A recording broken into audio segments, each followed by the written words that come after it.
Bienvenidos amigos de Logonáutica. Nos encontramos en esta ocasión en el corazón de la ciudad de Chicago. Bueno, más específicamente en el sur.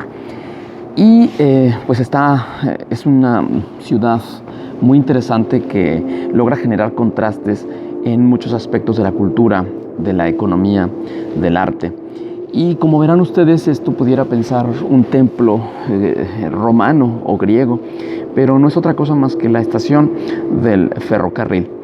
Y me encuentro en esta ocasión utilizándola como pretexto, ya que en los últimos años se hizo un rodaje interesante acerca de Los Intocables, en el momento en el que uno de los gángsters era perseguido y los intocables estaban dándole alcance, y pues se gesta aquí una balacera precisamente en este lugar.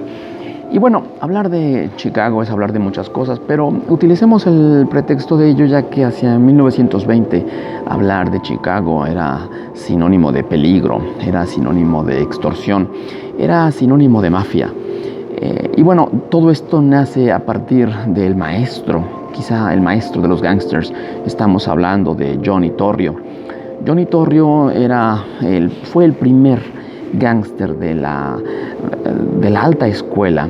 Este individuo que era inteligente, que era sagaz, que no se ensuciaba las manos, que era de un vestir elegante, sobrio, y que sobre todo confiaba en la gente que tenía valores, paradójicamente hablando. Y uno de ellos fue el hijo de una familia de inmigrantes que venía de Italia, específicamente de las afueras de Nápoles. Era Gabriele Capone, que estaba casado con Teresa y que iban a tener pues muchos hijos, uno de los cuales iba a ser Alfonso Capone, que hacia 1899 nace precisamente en Brooklyn. A él no le gustaba que le dijeran que era italiano propiamente. Él simplemente decía: yo nací en América, yo soy americano. Y él de alguna manera va a seguir el ejemplo de sus hermanos, Frank Capone. Ellos eran también hombres que tenían una influencia interesante sobre los barrios en Brooklyn. Y de alguna manera Capone fue ese tipo de individuos, ese tipo de niños muy sagaces, muy inteligentes, hábil con el manejo de los números, pero sobre todo siempre tenía a Frank Capone, su hermano mayor, como su modelo, sin saber que Frank Capone ya había tenido la escuela y la influencia de Johnny Torrio.